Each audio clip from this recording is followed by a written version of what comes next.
offense, defense, network security. So the things that we're going to talk about today are the things that we see most prevalently when we gain access to an environment, privilege escalate, and ultimately end up with domain admin and end up with sensitive information on our hands. So some of this is going to be beating a dead horse, or it's going to appear like it because you've heard it 1,000 times before, but it's stuff that works still today. We're also going to talk a little bit about the tools that you can use on the blue team to protect your network and to prepare for a pen test and ultimately prevent attackers from getting in. So this is Dave Fletcher. I'm Sally Vandeven. We're both pen testers at Black Hills Information Security. And we both have, prior to working at Black Hills, we were both on the blue team. So we know both sides. And throughout the interaction today, so it's a little bit of a shtick, so hopefully you have some tolerance for it. But Sally's going to be playing the lame blue teamer, and I'm going to be playing the awesome red teamer. So everybody cheer for me. By the end, you'll know better.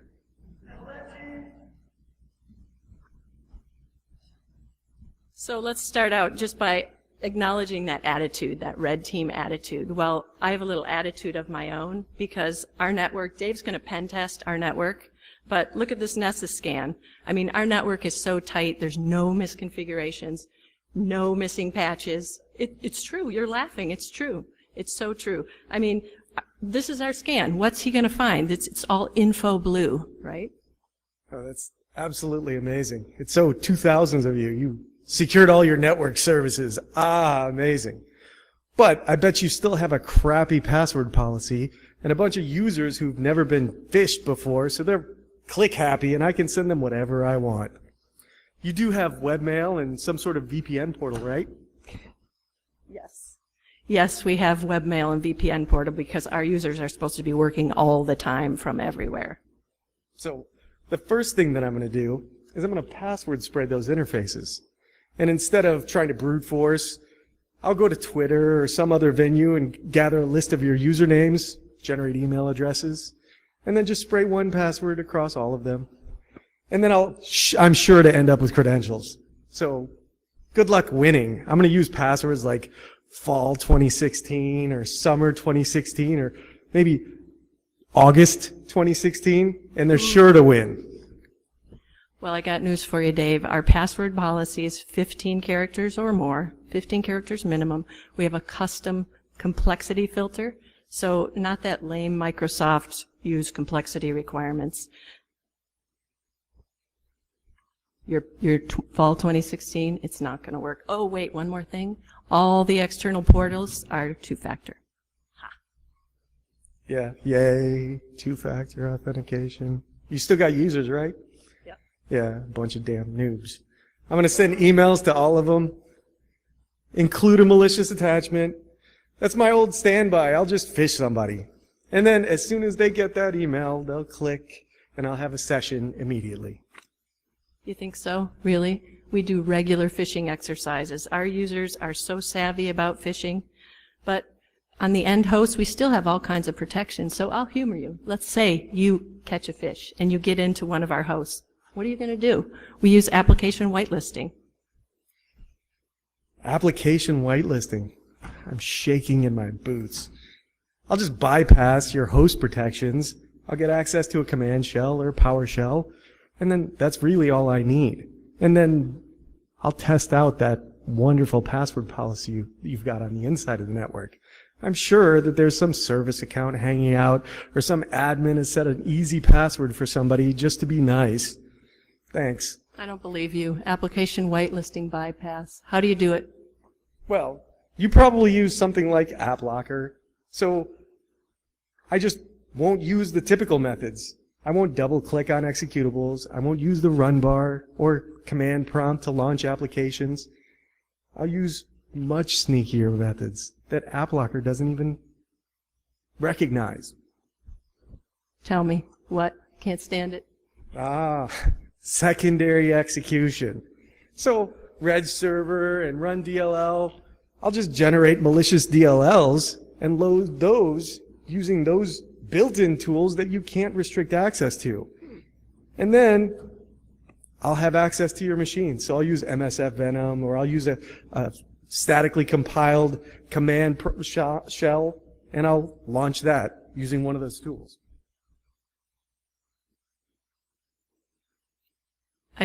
It's hard to believe that you actually got me on that one.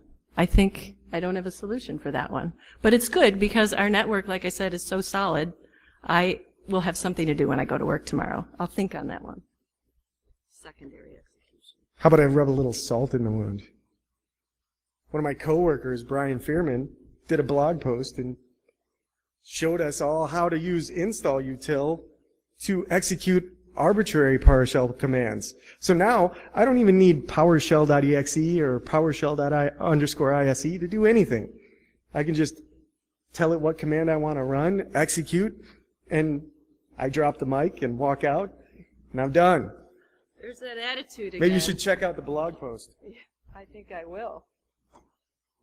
Then, once I get on one of your internal boxes and I've got shell access, I'll use tools like PowerUp and PowerShell Empire, Metasploit, Bloodhound. I'll search Active Directory looking in sysvol for GPP passwords. Yes, I know it's passé, but people disable those policies and they don't ever delete those passwords, and guess what? They're usually still good.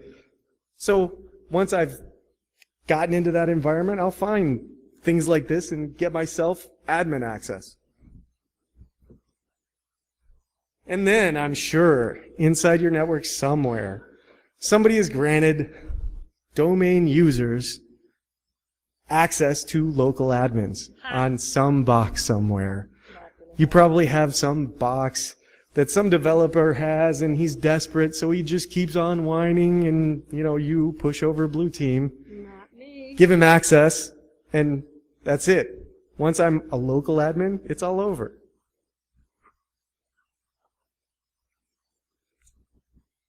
Oh, Dave. I run your tools too, right? PowerUp, right? Find those misconfigurations, find configurable scripts in auto runs, find weak service permissions, unquoted service paths, hijackable DLLs. I know all those things. PowerUp tells you those things. And we audit our group membership, our AD group membership. So you're not going to find that domain users in the local administrators group. You're not going to find it on our network. And our users are never admin by default, right? Everybody tells you, don't run as administrator. We actually do it. Yeah. And we use application whitelisting. Huh. I'm sure I'm going to end up with local admin somewhere. There's just no getting around it. And once I've got local admin, that's just as good as domain admin, because I'll just spread from machine to machine, gathering credentials. I'll use tools like Mimikatz to dump plain text credentials from memory, and then I'll just keep spidering out like cancer on your network. And then I'll find an admin session and jump to your DC, dump hashes from there, and your entire network is completely owned. Good luck.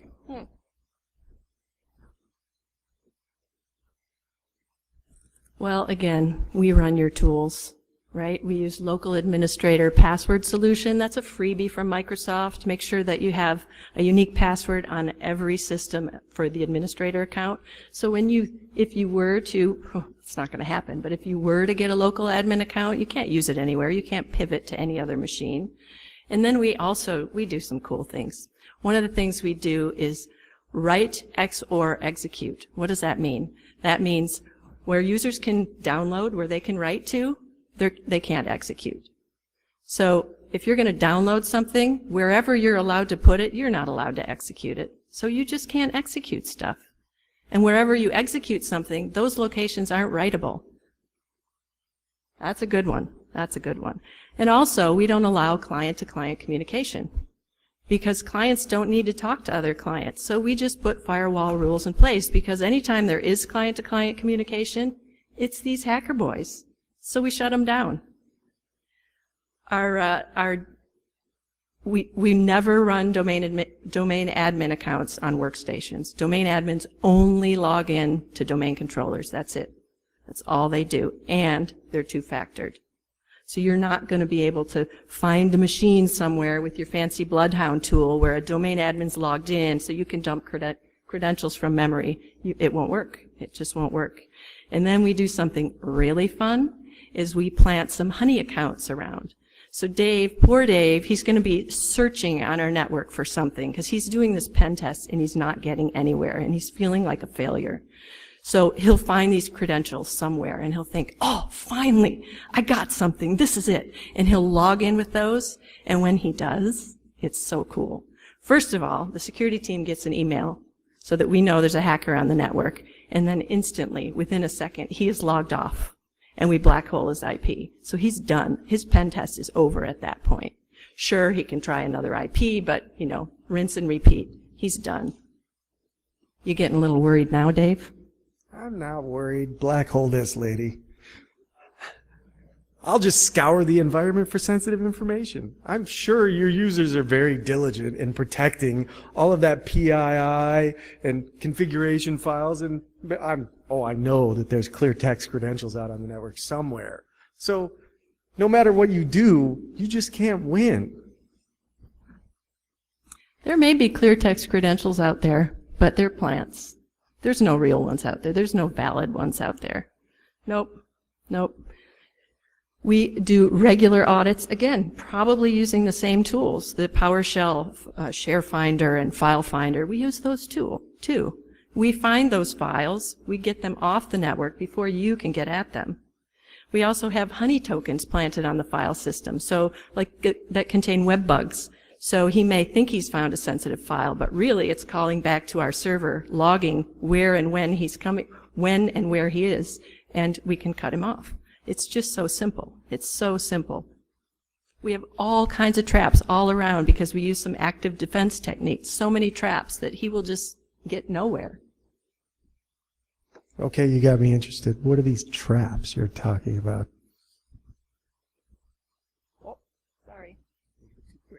Little too quick. Our traps, we use, so the ADHD framework, some of you may have heard about it. Black Hills has put together this framework of active defense techniques. It's free. You can download it. There's a lot of webcasts about it.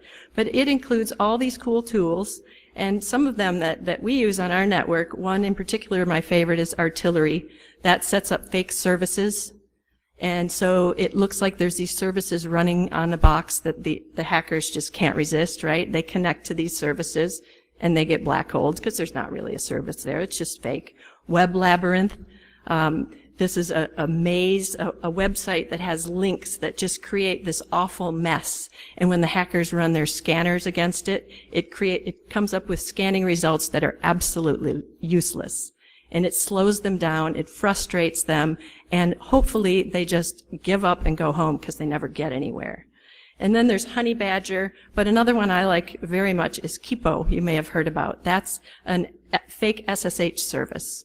And so you can connect to that, you run this, and when the attacker connects to it, he thinks he's found SSH server. Ooh, that's where the good stuff is, right? And it works like an SSH server, and he thinks he's connected to the SSH server, but he's not. It's like a keylogger, really, and it's just collecting what he thinks is his username and password, and it just confuses him and confounds him, but collects all this information in the meantime. It's awesome. These are all tools in ADHD.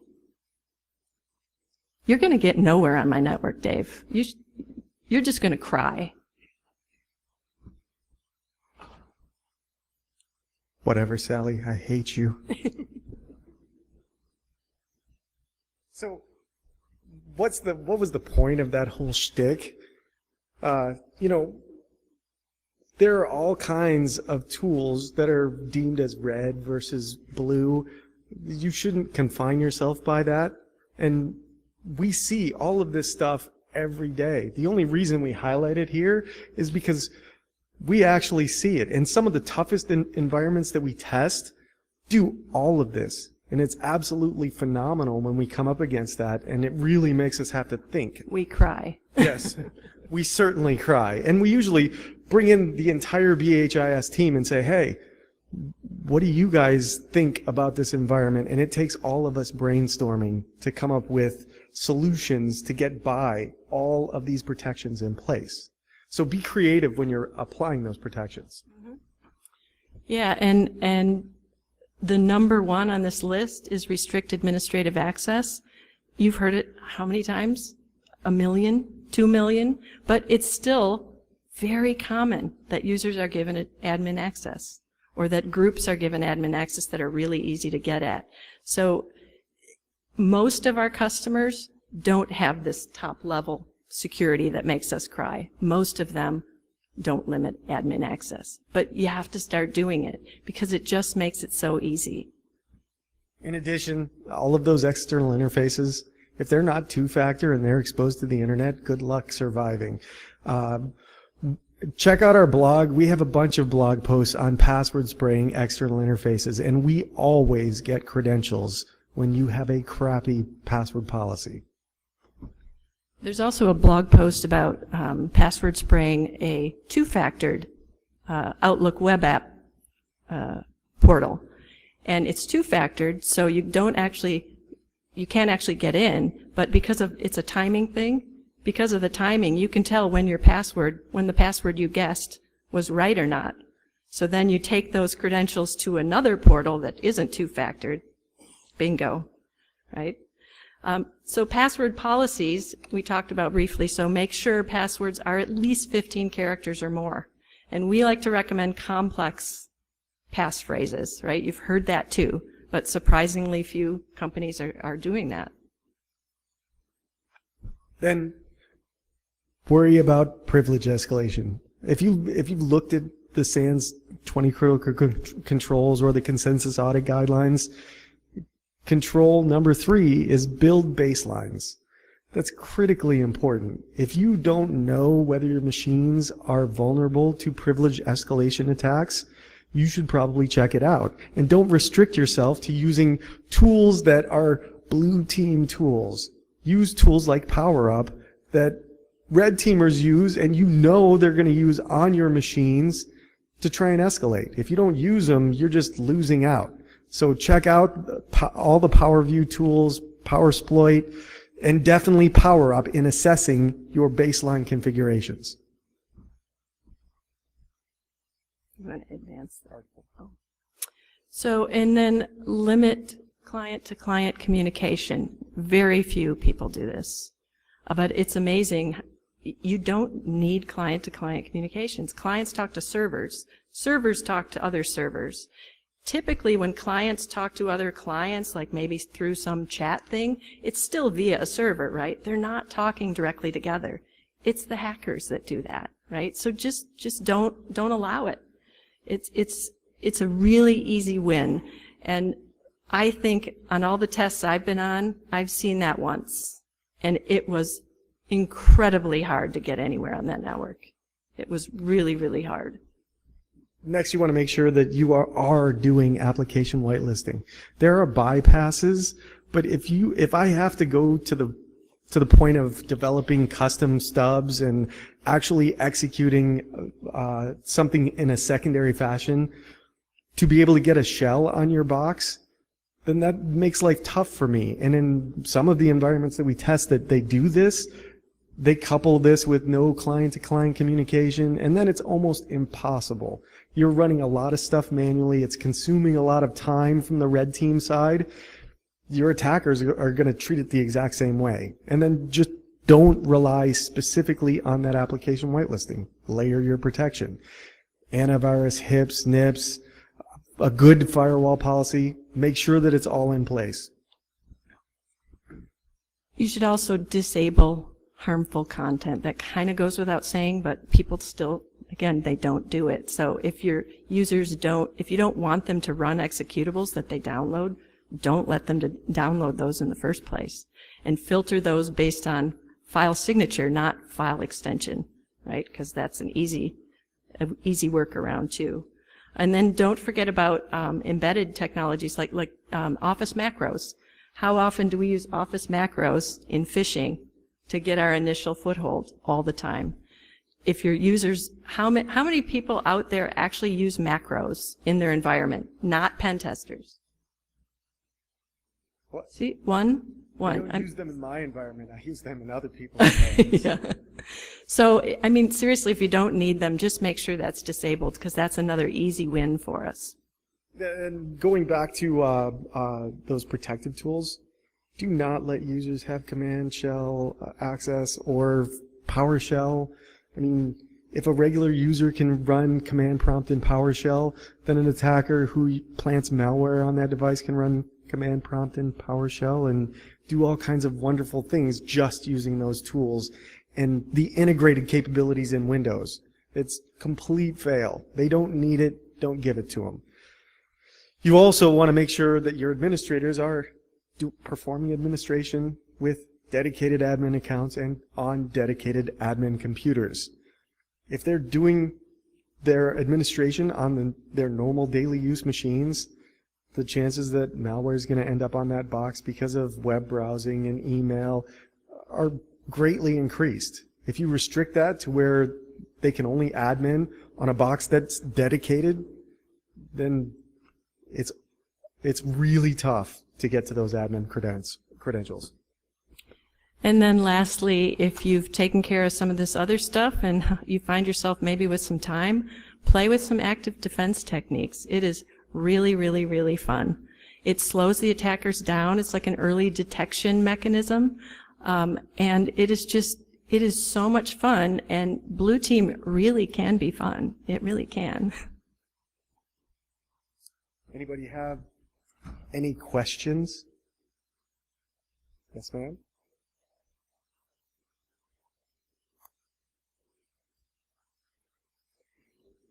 Is there any segmentation in the environment whatsoever? Like start with an OU and then apply it there, and then as you get that organizational unit squared away, especially if it's like business unit, if you're dealing with individual business units, they usually only need a common set of tools per business unit. So you apply it there, make sure everything's working well, and then just spider out from that location in the network. If you're not segmented like that, then it's going to be really, really tough. So the first thing that I would do is work on creating an OU structure that supports you building different policies for different departments. I can add to that I would also just allow everything and log it and watch and see, and you can develop a list that way without hurting anybody. I mean, you've been running without it all this time, right? So do that for a month or so, and you'll have a really good idea of what you need to start whitelisting. And do that for a while, and then you can slowly pare it down.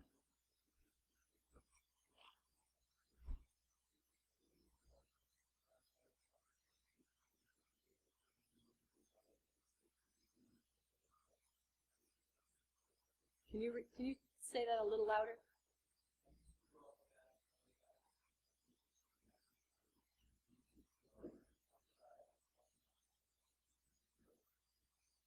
So how do you restrict access to? So there are a couple of resources. The SANS ISC has blacklists, and you should. Okay, yeah, absolutely.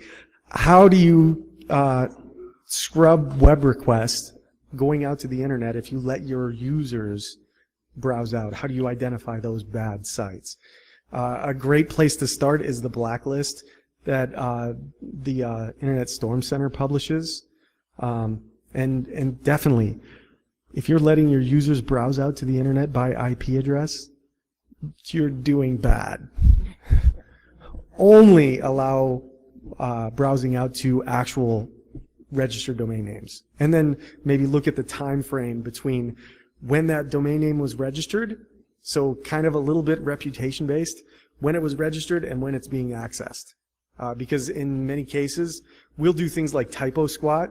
We'll register a domain that's really close to your domain, send in phishing emails, and then all the bad stuff comes out to us. And usually you can tell because we don't have weeks before we actually start an engagement. The other thing is that you could use OpenDNS. They kind of do all that for you, right? They do a pretty good job of it. And we've seen a lot of companies that use that, organizations. Cloud proxy. Yep. Question?